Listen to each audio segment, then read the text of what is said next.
Good morning everyone, welcome back to my YouTube channel. तो 40 days 40 series 40 days 40 topics series में आपका स्वागत है। और आज है हमारा डे 10। तो 10वां दिन है हमारा और आज हम 10वें टॉपिक को कंप्लीट करेंगे जो पेपर 1 यूजीसी नेट पेपर 1 के लिए काफ़ी इम्पोर्टेंट है। और जून 2026 का जो एग्ज़ाम होगा यूजीसी नेट का, उसमें जो पेपर 1 आएगा उसके लिए काफ़ी इम्पोर्टेंट क्लास होगी। इससे पहले भी हम 9 टॉपिक्स को कंप्लीट कर चुके हैं और आज है हमारा 10वां टॉपिक इनफॉर्मल फैलेसी, अनौपचारिक दोष हम इसको बोल सकते हैं हिंदी में। और इससे पहले हम एक क्लास और कर चुके हैं फैलेसी की, जिसमें हमने फॉर्मल फैलेसी को डिस्कस किया था, जिसके 6 टाइप्स थे। वो भी हम कर चुके हैं। अगर आप वो वीडियो देखना चाहते हैं तो प्लेलिस्ट बनी हुई है, वहाँ पर आप प्लेलिस्ट में से उसको देख सकते हैं। और अगर इस कंप्लीटेड डे 1 से लेकर डे 10 तक की प्लेलिस्ट का लिंक चाहिए तो वीडियो के लास्ट में हम प्रोवाइड करेंगे, तो अंत तक बने रहें। तो चलिए स्टार्ट करते हैं हमारी class. Informal fallacy. Formal fallacy होती है स्ट्रक्चर में अगर प्रॉब्लम हो जाए तब, लेकिन जब इसके मीनिंग में प्रॉब्लम हो जाए, अर्थ में गड़बड़ हो जाए, एरर आ जाए, तो इसको हम बोलते हैं इनफॉर्मल फैलेसी। फॉर्मल थी स्ट्रक्चर में एरर, लेकिन अगर अर्थ में ही एरर आ जाए, गड़बड़ आ जाए, तो वहाँ पर इनफॉर्मल फैलेसी होती है। इनफॉर्मल फैलेसी कैसे होती है? जैसे कंटेंट में एरर आ जाए या ग्रामेटिकल एरर आ जाए, शब्दार्थ मीनिंग में एरर आ जाए, या अनाकारी दोष हम इसको बोल देते हैं। इसके कुछ टाइप्स भी हैं, जैसे टाइप्स ऑफ इनफॉर्मल फैलेसी। तो सबसे पहले फैलेसी ऑफ एम्बिग्विटी। एम्बिग्विटी का मतलब क्या होता है? एम्बिग्विटी का मतलब होता है अनेकार्थक। फैलेसीज ऑफ डिफेक्टिव इंडक्शन और फैलेसी ऑफ रिलेवेंस और फैलेसी ऑफ प्रीजम्पशन। जो fallacy of ambiguity, fallacy of defective induction और फैलेसी ऑफ रिलेवेंस, ये काफ़ी इंपॉर्टेंट है क्योंकि इनको स्टार मार्क लगाया गया है। तो पहली 3 इम्पोर्टेंट है, लेकिन हम सभी को डिस्कस करेंगे। हमारा 2 मिनट का समय ज़्यादा लगेगा, लेकिन हम सभी को डिस्कस यहाँ करेंगे। Fallacy of ambiguity. एम्बिग्विटी का मतलब क्या होता है? नेकार्थक दोष इसको हम बोलते हैं। जैसे अनक्लियर हो, जहाँ पर मीनिंग अनक्लियर हो, कन्फ्यूजन वाला हो, वेग अस्पष्ट हो, मोर देन वन मीनिंग जहाँ पर दिखाए गए हों, वाक्यों के अस्पष्ट उपयोग के कारण जो फैलेसी होती है उसको हम बोलते हैं fallacy of ambiguity. Equivocal use of words और phrases, meaning not clear. Equivocal एक जैसे वर्ड्स या फ्रेजेज का यूज किया जाता है जिससे मीनिंग क्लियर नहीं हो पाता। तो यहाँ पर हम एक एग्जांपल देख लेते हैं। सन इज ऑल्सो ए स्टार। सन एक स्टार है, स्टार जो तारा चमकता है। Arijit is a singing star. तो ये अभिनेता के लिए स्टार का इस्तेमाल किया गया और ये एक तारे के लिए स्टार का इस्तेमाल किया गया। दोनों मीनिंग सेम है, दोनों मीनिंग अलग अलग है। होमोफोन है, सेम साउंड है, सेम स्पेलिंग है, लेकिन अर्थ यहाँ पर अलग अलग है। इसलिए यहाँ पर फैलेसी होगी फैलेसी ऑफ एम्बिग्विटी। नेक्स्ट है fallacy of equivocational vocation. Fallacy of equivocation इसी के अंदर आता है। शब्द एक जैसे होंगे लेकिन मीनिंग अलग अलग होगा। जैसे some words have different meanings. कुछ वर्ड्स सेम होते हैं लेकिन उनके मीनिंग अलग अलग होते हैं। जैसे John is a big writer, एक बड़ा राइटर है, फेमस राइटर है, because he is from a big city. तो यहाँ पर बड़ा शहर और यहाँ पर फेमस राइटर की बात यहाँ पर की गई है। तो दोनों जगह वर्ड और फ्रेज सेम होंगे लेकिन उनका मीनिंग अलग होगा, तो होगी फैलेसी ऑफ इक्विवोकेशन। एक होता है फैलेसी ऑफ एम्फीबोली। एम्फीबोली में क्या होता है? उभयबोधिता, यानी कि संपूर्ण कथन का ही डिफरेंट मीनिंग शो होगा। मीन्स एक कथन का अर्थ दूसरे कथन से अलग होगा। It is a fallacy of ambiguous grammatical construction. Save tree and waste paper. इसका मतलब क्या है? सेव ट्री, पानी को बचाओ, एंड वेस्ट पेपर, और पेपर को वेस्ट करो। तो दोनों ही बातें अलग अलग हैं और अर्थ भी दोनों अलग अलग हैं, तो इसे बोलते हैं फैलेसी ऑफ एम्फीबोली। जैसे फर्स्ट मीनिंग इसका क्या है? वन शुड शेव वाटर, किसी को पानी बचाना चाहिए, but one can waste paper, और किसी को कागज को वेस्ट करना चाहिए। दूसरा मीनिंग है one should shave both water as well as waste paper. तो इसका दूसरा मीनिंग ये हो सकता है कि पानी के साथ साथ वेस्ट पेपर को भी बचाओ। तो 2 मीनिंग यहाँ पर है, इसलिए यहाँ पर हो जाएगा fallacy of amphiboly. x that is equal of 2 times 7 plus 8। x x जैसे यहाँ पर है फैलेसी ऑफ, इसके पहला मीनिंग क्या है, 2 टाइम्स 7, 2 टाइम्स 2 × 7 + 8, तो ऐसे भी हम कर सकते हैं 2 7s, टू 2 टाइम्स 7 + 8, हम ऐसे भी कर सकते हैं, लेकिन दोनों को मीनिंग दोनों के अलग अलग है और इनका आंसर भी दोनों का अलग अलग ही आएगा, तो इसे हम बोल देंगे फैलेसी ऑफ एम्फीबोली। नेक्स्ट है फैलेसी ऑफ कंपोजिशन। इसमें क्या है, संयोजन होता है। अगर कोई बात इंडिविजुअल के लिए ट्रू है तो हम उसको सभी के लिए ट्रू मान लें, तो होती है वहां पर फैलेसी। जैसे पार्ट से हम होल की तरफ बढ़ते हैं, इंडिविजुअल अगर ट्रू है तो होल को हम ट्रू मान लेते हैं, यहाँ पर फैलेसी ऑफ कंपोजिशन होता है। जैसे each and every player of the Indian hockey team is an excellent player. Each and every, प्रत्येक खिलाड़ी इंडियन हॉकी टीम का, प्रत्येक खिलाड़ी एक एक्सीलेंट प्लेयर है। दस the Indian hockey team is an excellent team, इसलिए इंडियन हॉकी टीम एक एक्सीलेंट टीम है। अगर उसके प्लेयर अच्छे हैं तो क्या टीम भी अच्छी हो सकती है, तो ऐसा नहीं हो सकता, इसलिए यहाँ पर हो जाएगी फैलेसी ऑफ कंपोजिशन की फैलेसी। हम सभी नश्वर हैं, इसलिए यह स्पष्ट है कि किसी दिन मानव जाति पृथ्वी से लुप्त हो जाएगी। हम नश्वर हैं, नश्वर का मतलब है कि हमारा नाश होना निश्चित है, लेकिन इसका मतलब ये नहीं कि मानव जाति पृथ्वी से लुप्त ही हो जाएगी। दूसरे मानव, जैसे मानव जाति है, मानव जाति जैसे एक मानव है, एक मानव मरने से पहले ही वो अपने संतानों को पैदा कर देता है, जिससे मानव का अस्तित्व पृथ्वी पर बना रहेगा, तो ये बात यहाँ पर हो जाएगी गलत। अगर मानव नश्वर है तो इसका मतलब ये नहीं कि मानव जाति पृथ्वी से ही लुप्त हो जाएगी, ऐसा पॉसिबल नहीं है। अगर किसी ने अटैक वगैरह कर दिया या कोई और ऐसी प्राकृतिक दुर्घटना हुई तो हो सकता है, लेकिन मानव नश्वर है, इस वजह से मानव जाति पृथ्वी से लुप्त नहीं हो सकती, तो यहाँ पर फैलेसी ऑफ कंपोजिशन हो जाएगी। जैसे एक और एग्जांपल यहाँ पर दिया गया, किसी मशीन का प्रत्येक भाग हल्का होता है, इसलिए पूरी मशीन ही हल्की होती है। जैसे हम बड़े बड़े जो उद्योग हैं या इंडस्ट्री है वहाँ पर जाते हैं, तो किसी मशीन के अलग अलग पार्ट्स को हम लेते हैं और उन पार्ट्स को जोड़कर एक बड़ी सी मशीन बन जाती है। क्या हम ये बोल सकते हैं कि अगर उसके पार्ट हैं जो छोटे छोटे पार्ट है, अगर वो हल्के हैं तो पूरी मशीन ही हल्की होगी, तो ऐसा भी पॉसिबल नहीं है, तो यहाँ पर फैलेसी ऑफ कंपोजिशन हो जाएगी, जो इंडिविजुअल से होल या पार्ट से होल की तरफ जाती है।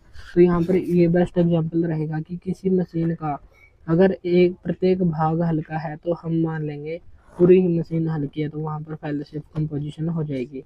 Second meaning of composition, compose से कंबाइन।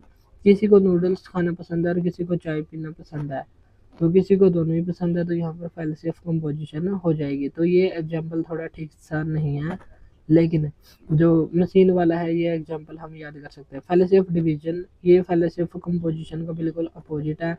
अपोजिट ऑफ कंपोजिशन, जैसे होल अगर ट्रू है तो हम ये मान लेंगे कि पार्ट भी ट्रू होगा, तो वहाँ पर फैलेसी होगी फैलेसी ऑफ डिवीजन की। अगर होल के लिए कोई चीज़ ट्रू है तो पार्ट के लिए भी ट्रू हो जरूरी नहीं, अगर ट्रू माने तो वहाँ पर होगी फैलेसी। जैसे a particular football team is a good one, so each of its player must be good. तो यहाँ पर क्या बताया गया है, पार्टिकुलर फुटबॉल टीम, एक फुटबॉल टीम बहुत अच्छी है, इसलिए हम कह सकते हैं कि उसके सभी प्लेयर ही अच्छे हैं, तो ऐसा भी जरूरी नहीं। क्या एक टीम में अगर 11 खिलाड़ी हैं तो क्या पता 11 में से 2 एवरेज खिलाड़ी हो, 2 बिल्कुल एक्सीलेंट हो, 2 ऐसे बहुत अच्छे हों, यानी कि एक्सीलेंट से थोड़ा कम हो, लेकिन जरूरी नहीं कि सभी खिलाड़ी ही बेस्ट होंगे। Water is non-poisonous compound, therefore its compounds O2 and hydrogen are non-poisonous। तो ऐसा भी पॉसिबल नहीं कि जैसे अगर वाटर जहरीला कंपाउंड नहीं है तो जो ऑक्सीजन और हाइड्रोजन है वो भी जहरीले नहीं है। या हम इनको दोबारा से याद कर सकते हैं, जैसे कोई मशीन अगर भारी है तो हम ये कहेंगे कि उसके जो पार्ट्स हैं वो भी भारी ही होंगे, तो ऐसा पॉसिबल नहीं है, तो वहाँ पर फैलेसी ऑफ डिवीजन हो जाएगा। Fallacy of accent, fallacy of accent में क्या होता है, उच्चारण के आधार पर जब किसी तर्क के शब्दों या भागों पर दिए गए जोर एम्फासिस में परिवर्तन के कारण परिणाम स्वरूप अर्थ में बदलाव हो, तो वहाँ पर फैलेसी ऑफ असेंट हो जाता है। जैसे अगर हम कोई चीज़ कहें और हम अगर किसी शब्द पर दबाव दें, पहले तो हम ऐसे ही बोल दें और फिर दबाव दें उस पर, उसी शब्द पर, तो उसके अर्थ में जो परिवर्तन होता है उस बदलाव को हम बोलते हैं फैलेसी ऑफ असेंट। यानी कि उच्चारण की वजह से अगर मीनिंग में परिवर्तन हो जाए तो उसको हम फैलेसी ऑफ असेंट बोल देते हैं। जैसे हम गुस्से में बोल देते हैं या किसी को नीचा दिखाने के लिए बोलते थे, अच्छा तुमने ये काम किया है, तो ऐसे जो उच्चारण की वजह से हमारे मीनिंग में परिवर्तन हो जाता है उसको हम बोलते हैं फैलेसी ऑफ असेंट। नेक्स्ट है हमारा fallacy of defective induction. Premise relevant हो भी सकता है और ना भी, कंक्लूजन को वीक सपोर्ट करेगा। तो यह होता है फैलेसी ऑफ डिफेक्टिव इंडक्शन। इसके भी आगे कुछ पार्ट्स हैं, जैसे द आर्गुमेंट फ्रॉम इग्नोरेंस, अज्ञान मूलक भ्रांति। लैटिन वर्ड है और इसे आर्गुमेंट एड इग्नोरेंटियम बोलते हैं। अपील टू इग्नोरेंस इसको हम बोल सकते हैं। जब आप कोई तर्क कर रहे हैं तो उस तर्क की सत्यता को सिद्ध ना कर पाने की वजह से असत्य ही मान लिया जाता है।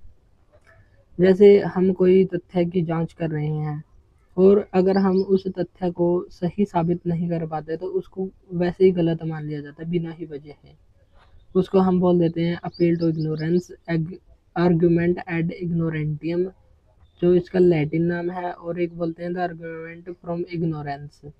जैसे किसी ने कहा भगवान होते हैं, किसी ने कहा भगवान नहीं होते, अगर उसने प्रूव नहीं किया कि भगवान नहीं होते तो उसको ये मानना पड़ेगा कि भगवान होते हैं। अगर दो व्यक्ति हैं, दो व्यक्ति, एक व्यक्ति कहता है कि भगवान है, दूसरा कहता है भगवान नहीं है। अगर एक व्यक्ति ने ये प्रूव कर दिया कि भगवान होते हैं तो दूसरे को मानना पड़ेगा कि भगवान नहीं होते। अगर उसने ये प्रूव नहीं किया कि भगवान नहीं होते तो उसको ये मानना पड़ेगा कि भगवान होते हैं। तो ऐसा होता है अपील टू इग्नोरेंस। इसमें नो वन एविडेंस होता है, no one has proven that God exist therefore God does not exist. तो नो वन हैज प्रूवन, किसी ने भी प्रूव नहीं किया कि गॉड होते हैं, इसलिए गॉड एग्जिस्ट नहीं करते। The appeal to inappropriate authority, argument ad verecundiam, ये लैटिन वर्ड है। अपील टू अनक्वालिफाइड अथॉरिटी या appeal to improper authority, appeal to legitimate, appeal to anonymous, ये सभी इसके नाम हैं और इसको हमें ध्यान रखना है। जैसे अपील टू लेजिटिमेट, कोई वैलिड हो उसका देसी नुस्खा देने की बात करेगा। अगर कोई चीज़ वैलिड है तो देसी नुस्खा देने की बात यहाँ पर की जाएगी। लेजिटिमेट ये हो जाएगा। एनोनिमस, रूमर्स, अफवाह फैलाना, अफवाह फैलाना को बोलते हैं fallacy of anonymous. Appeal to unqualified authority, कोई व्यक्ति क्वालिफाई नहीं होगा लेकिन उस चीज़ का ज्ञान दे रहा होगा। पार्टिकुलर पीपल, जो एक्सपर्ट नहीं है वो काम करने की बात कहेगा। जैसे अगर हम कोई चीज़ में एक्सपर्ट नहीं हैं और हम दूसरों को ज्ञान दें तो वो फैलेसी होगी अपील टू अनक्वालिफाइड अथॉरिटी। क्योंकि वो अथॉरिटी ही अनक्वालिफाइड है तो वो हमको अच्छे से नहीं बता सकते। जैसे प्रसिद्ध अभिनेता जिमी पेकर ने एक साक्षात्कार में कहा कि ज्योतिष एक वास्तविक विज्ञान है, इसलिए अब वैज्ञानिकों को यह स्वीकार करना चाहिए कि ज्योतिष वास्तव में एक विज्ञान है। तो ये क्या बात है कि एक साक्षात्कार में कहा कि ज्योतिष एक वास्तविक विज्ञान है, इसलिए अब वैज्ञानिकों को, अगर कोई जैसे अथॉरिटी है, अनक्वालिफाइड अथॉरिटी है, जैसे वो अभिनेता है, अभिनेता अगर किसी बात को कह दे कि ये बात ऐसी होनी चाहिए तो क्या सबको ये मान लेना चाहिए कि वो ऐसी ही बात होगी? तो ऐसी नहीं हो सकती। इसको बोलते हैं appeal to inappropriate authority. Next है हैस्टी जनरलाइजेशन। हैस्टी जनरलाइजेशन का मतलब होता है फास्ट। हास्टी का मतलब होता है फास्ट, जनरलाइजेशन का मतलब होता है सामान्यकरण। फैलेसी ऑफ कन्वर्स एक्सीडेंट, विपरीत दुर्घटना का भ्रम या जल्दबाजी में सामान्यकरण, जल्दबाजी में ही निर्णय लेना। सामान्यकरण का मतलब होता है एक ही बात को सब पर लागू कर देना बिना किसी एविडेंस या प्रूफ के, सामने वाले की बात का मतलब निकाल लेना, छोटे से सैंपल से जनरलाइजेशन कर देना। जैसे हम किसी गांव में जाते हैं और गांव में हमने एक व्यक्ति से कुछ हेल्प मांगी और अगर उसने वो हेल्प हमको नहीं की तो हम पूरे ही गांव को गलत मान लेते हैं एक व्यक्ति की वजह से।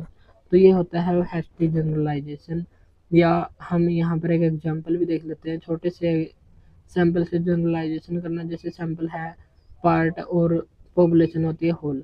जैसे इमीडिएट जजमेंट, कंपोजिशन। मैंने एक बार देश के प्रेसिडेंट XYZ का संसद का भाषण सुना है, इससे मुझे यह निष्कर्ष निकालना होगा कि वो एक घटिया वक्ता है। क्या हम एक भाषण से किसी व्यक्ति को ये बता सकते हैं कि ये घटिया है, ये बढ़िया है? तो हमने एक ही भाषण से उसके पूरे करैक्टर को बता दिया कि वो घटिया है या बढ़िया है, तो ये हो गया हैस्टी जनरलाइजेशन। या हमने गांव में जाकर किसी एक व्यक्ति से हेल्प मांगी, अगर उसने हेल्प ना की तो पूरे ही गांव को हम गलत बोलेंगे, अगर उसने हेल्प कर दी तो हम बोलेंगे ये गांव तो बहुत अच्छा है। तो ऐसे हैस्टी जनरलाइजेशन करना नहीं चाहिए। तो ये होता है हैस्टी जनरलाइजेशन। नेक्स्ट है फॉल्स कोज, मिथ्या कारण, क्वेश्चनेबल कोज, जिस पर हम क्वेश्चन कर सके ऐसा कारण।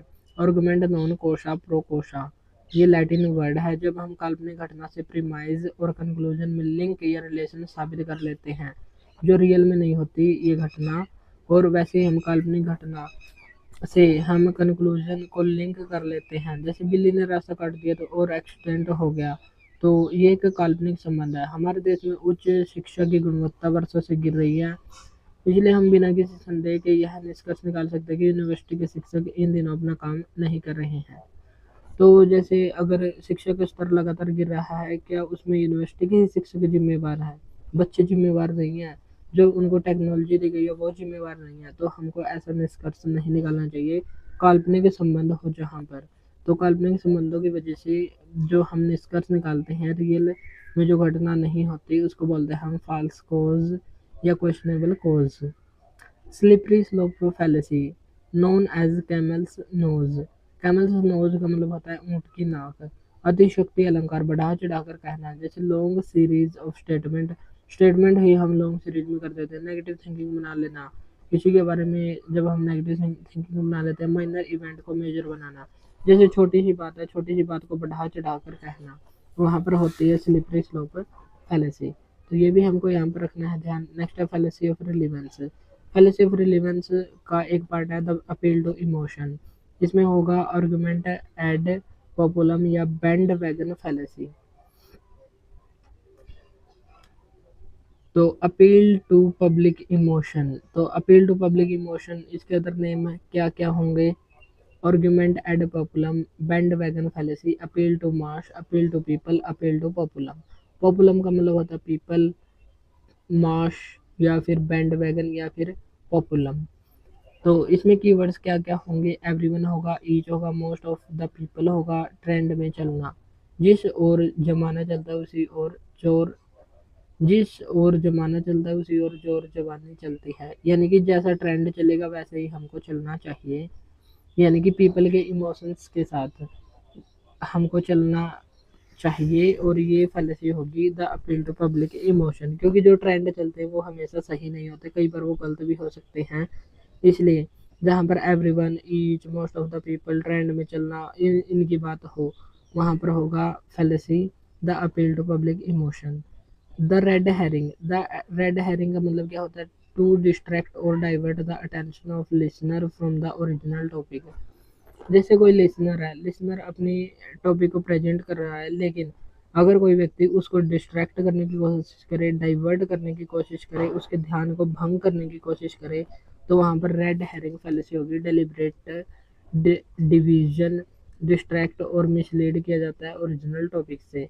इरिलीवेंट टॉपिक को इंट्रोड्यूस, वहाँ पर किया जाता है मेन टॉपिक से भटकाया जाता है। जैसे हमारे नेता होते हैं, हमारे नेता मेन टॉपिक को टालते रहते हैं और जो टॉपिक हमारे काम का ही नहीं है उस टॉपिक को हमारे सामने इंट्रोड्यूस कर देते हैं, जिससे जनता जो हमारा ओरिजिनल टॉपिक है उससे भटक जाती है और जो हमारे काम का ही नहीं है उन मुद्दों पर हमारी जनता बहस करने लग जाती है या उन मुद्दों पर वोटिंग करने लग जाती है। तो ऐसे मुद्दे, इनको हम बोलते हैं red herring, the red herring बोलते हैं। इरिलीवेंट टॉपिक को इंट्रोड्यूस किया जाता है लेकिन ओरिजिनल टॉपिक से जनता का ध्यान डाइवर्ट कर दिया जाता है, मिसलीड किया जाता है या डिवीजन किया जाता है। तो डिस्ट्रैक्ट करके मेन टॉपिक से हटाना और इररिलेवेंट टॉपिक को इंट्रोड्यूस करना रेड हेरिंग फैलेसी होगा। जैसे मदर एट 10:30 PM, रात के 10 बजे, माँ, it is time you to go to bed. रात के 10:30 बजे माँ ने कहा कि तुम्हारे सोने का टाइम हो गया है। लेकिन जो पापा की परी है या बेटा है, आई फील हंग्री, मुझे भूख लगी है। I also have a stomach ache, मुझे पेट दर्द भी है। I need to go to washroom, मुझे वॉशरूम जाना चाहिए। Distract element is introduce to obscure an opponent's position. जैसे यहाँ पर माँ कह रही है कि 10:30 बज गए हैं और सोने का टाइम हो गया है, लेकिन यहाँ पर जो बेटा है या बेटी है वो कहता है कि मुझे भूख लगी है, मुझे पेट भी दर्द है, मुझे वॉशरूम जाना चाहिए। तो इस बात को, जो हमारा मेन टॉपिक था, उसको यहाँ पर डिस्ट्रैक्ट कर दिया और अदर ही टॉपिक जो काम का ही नहीं है उस टॉपिक को यहाँ पर, इररिलेवेंट टॉपिक को यहाँ पर इंट्रोड्यूस कर दिया। जैसे जब मैंने फ़ोन किया तो तुम ना तो क्लास में थे ना ही लैब में यानी कि प्रयोगशाला में, आप मुझसे क्यों बच रहे हो? तो ये फैलेसी होगी हमारी red herring fallacy. The straw man fallacy, इसमें क्या होता है, बातों को तोड़ मरोड़ के पेश किया जाता है। डिस्ट्रैक्ट और मिसलीड करना, आर्गुमेंट स्टेटमेंट को वीक करने की कोशिश करना। जैसे बातों को जब हम तोड़ मरोड़ के पेश करते हैं, जैसे जो बात होती है हम वैसी की वैसी बात सामने वाले को पेश नहीं करते। जैसे अगर दो बच्चों की लड़ाई हो जाती है और उनमें से एक हमारा दोस्त है और एक दुश्मन है, तो जो हमारा दोस्त है, चाहे दोस्त की गलती ही क्यों ना हो, लेकिन जब हम किसी टीचर से बताएंगे तो हम अपने दोस्त की गलतियों को नहीं बताएंगे, बल्कि दूसरा जो हमारा दुश्मन है उसको हम बताएंगे, यानी कि बातों को हम तोड़ मरोड़ कर पेश करेंगे। अगर हमने बातों को तोड़ मरोड़ कर पेश किया, किसी को डिस्ट्रैक्ट या मिसलीड कर दिया, तो वहाँ पर द स्ट्रॉमैन फैलेसी हो जाएगी। जैसे नेहा कक्षा सचिव है, कक्षा की सचिव है, वह कक्षा की बैठक में सुझाव देते कि कक्षा को और अधिक सामाजिक सेवा परियोजनाओं और कार्यक्रमों में भाग लेना चाहिए। इस पर राम कहता है कि उसे विश्वास नहीं हो रहा कि नेहा वार्षिक स्कूल नृत्य कार्यक्रम का समर्थन नहीं करती है। तो यहाँ पर बात हो रही है परियोजनाओं कार्यक्रमों में भाग लेने की, लेकिन जो एक और व्यक्ति है राम, वो कहता है कि वार्षिक स्कूल नृत्य कार्यक्रमों का समर्थन नहीं करती। तो समर्थन की बात ही नहीं की है, बल्कि उसको मिसलीड करने की कोशिश कर रहा है राम। तो यहाँ पर क्या हो जाएगा, रेड हेरिंग फैलेसी यहाँ पर, द स्ट्रोमैन फैलेसी यहाँ पर हो जाएगी। रेड हेरिंग में क्या था, ओरिजिनल टॉपिक से एक इररिलेवेंट टॉपिक को इंट्रोड्यूस कर दिया जाता है। आर्गुमेंट एड होमिनम, ये होता है एड होमिनम फैलेसी, तर्क व्यक्ति के विरुद्ध बात करेगा। जब कोई व्यक्ति कोई तर्क देता है तो दूसरा व्यक्ति उसके तर्क को व्यक्तिगत रूप से तोड़ने की कोशिश करता है, मीन्स पर्सनली टारगेट होगा। और ये भी आगे 3 टाइप्स का होता है। एक होता है एब्यूजिव एड होमिनम, गाली गलौज वाला, जैसे डायरेक्ट पर्सनल अटैक करना, कास्ट, रिलीजन और कैरेक्टरिस्टिक्स। कभी कभी व्यक्ति इतने एब्यूजिव हो जाते हैं, एब्यूजिव यानी कि गाली गलौज करने लग जाते हैं, डायरेक्ट पर्सनल अटैक करने लग जाते हैं किसी की कास्ट को लेकर, रिलीजन को लेकर या कैरेक्टरिस्टिक्स, किसी की विशेषताओं को लेकर, कि उसने आज ऐसे कपड़े पहने हैं, ये तो ऐसा लगता है वैसा लगता है, तो ऐसे पर्सनल अटैक किए जाते हैं, उसको बोलते हैं एब्यूजिव एड होमिनम। एक होता है सर्कमस्टांशियल, सर्कमस्टांशियल का मतलब होता है पारिस्थितिक, की परिस्थितियों के अनुसार, according to situation, self interest और प्रमोशन। जैसे किसी को प्रमोशन लेना है तो वो अपने बॉस के सामने कुछ ज़्यादा ही अच्छा बनने की कोशिश करेगा, सर्कमस्टेंशियल वो बनने की कोशिश करेगा। अगर उसको एंड टाइम पर प्रमोशन से मना कर दिया जाएगा तो उसका बिहेवियर ही चेंज हो जाएगा, तो इसको बोलते हैं सर्कमस्टेंशियल।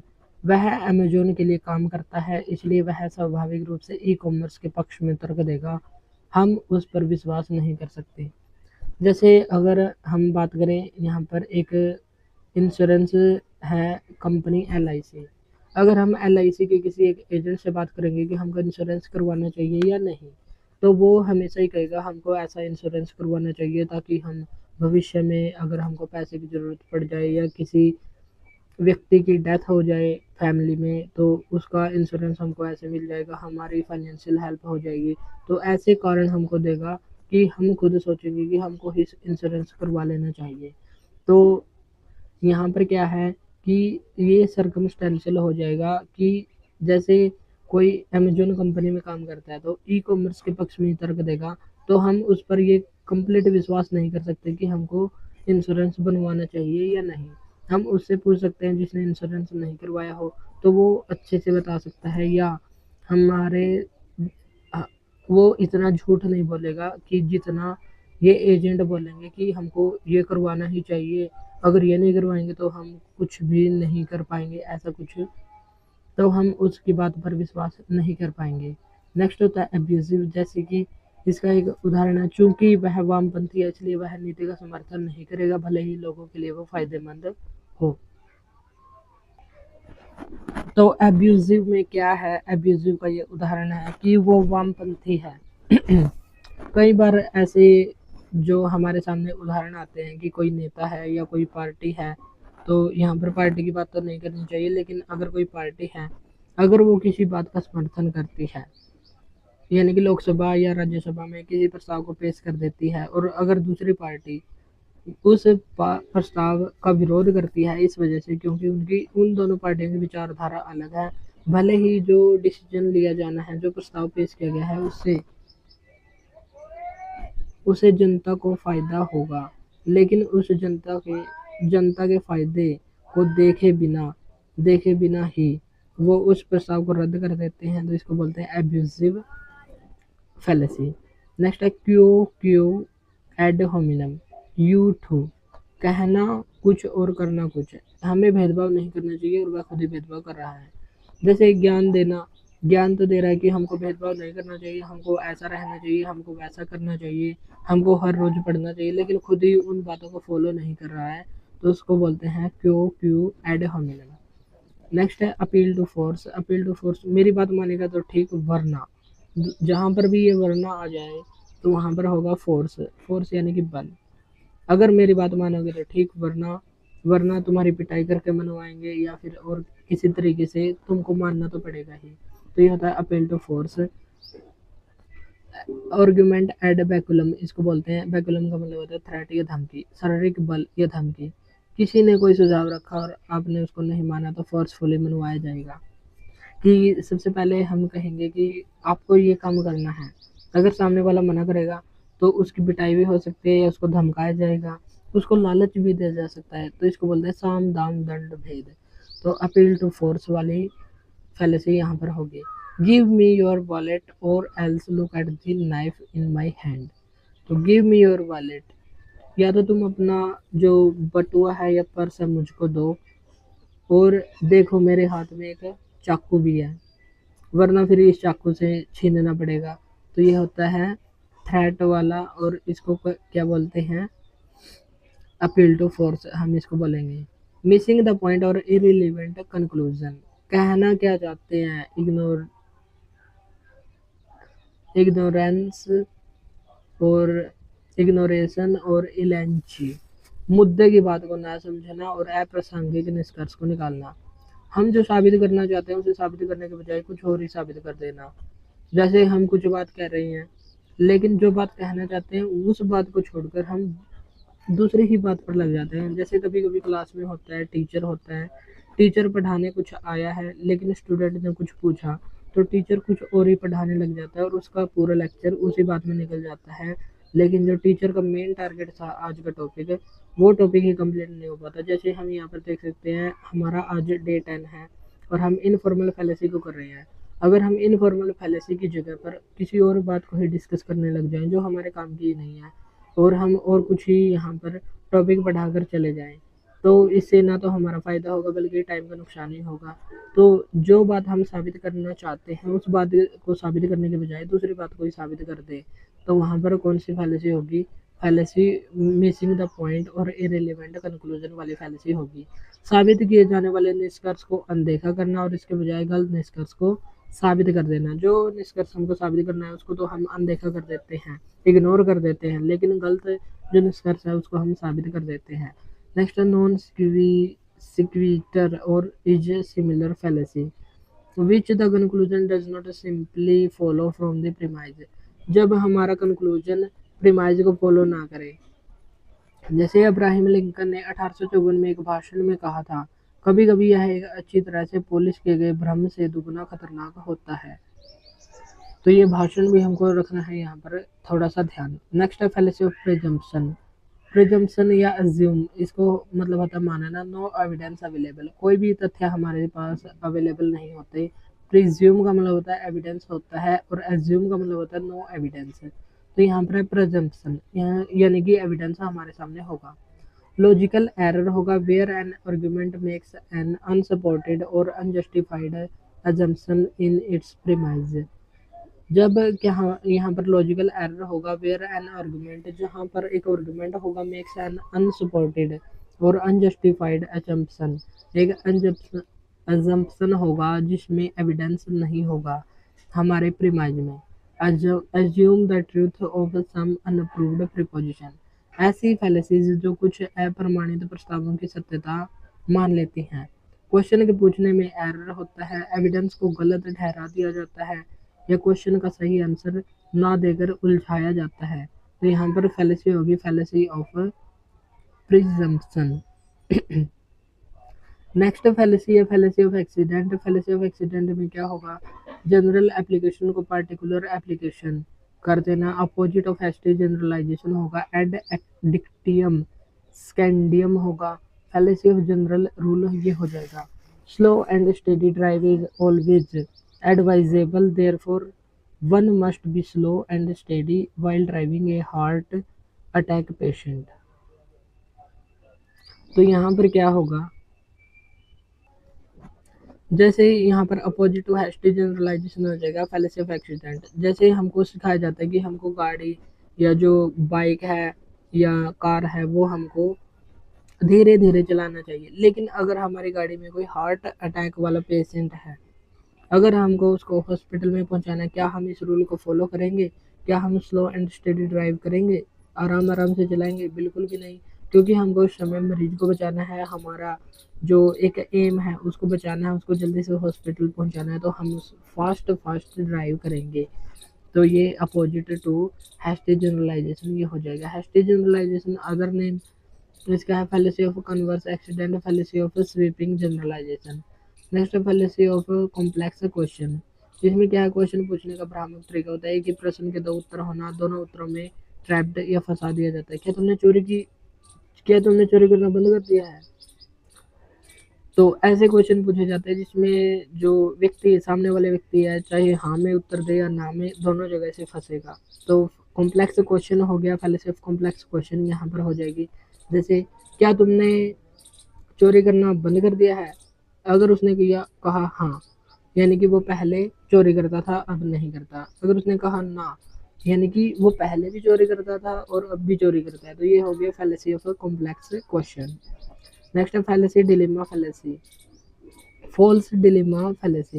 इसमें होता है ब्लैक एंड वाइट थिंकिंग, काला सफ़ेद सोच होती है, आइदर और फैलेसी होती है, ऑल और नथिंग फैलेसी होती है। दो सिचुएशंस में उलझाया जाएगा और फॉल्स अल्टरनेटिव्स दिए जाएंगे, मेरी मानो या फिर उनकी, पता नहीं होता हम किसकी साइड जाएंगे।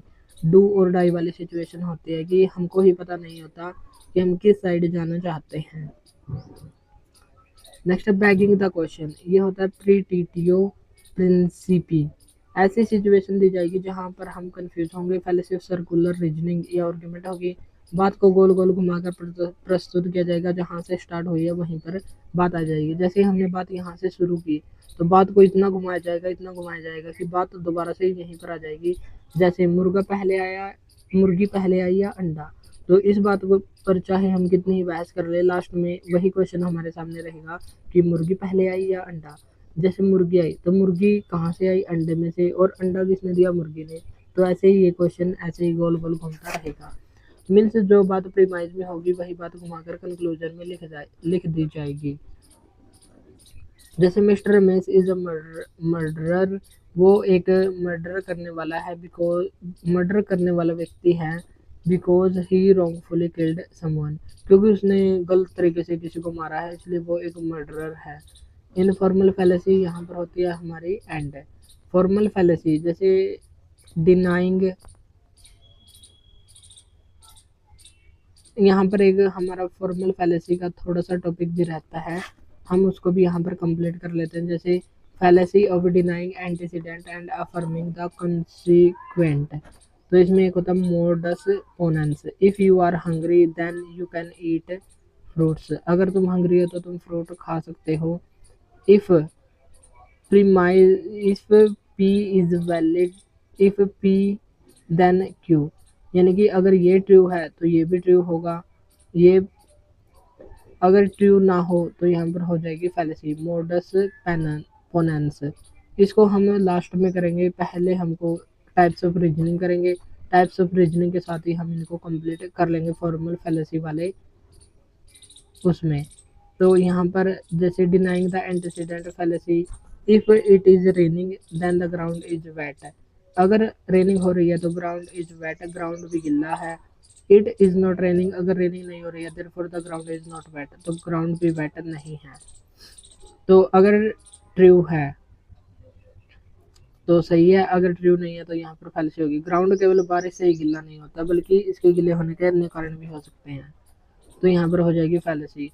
तो हमने कहा कि रेनिंग हो रही है तो ग्राउंड वेट है, गिल्ला है, बिल्कुल सही बात है।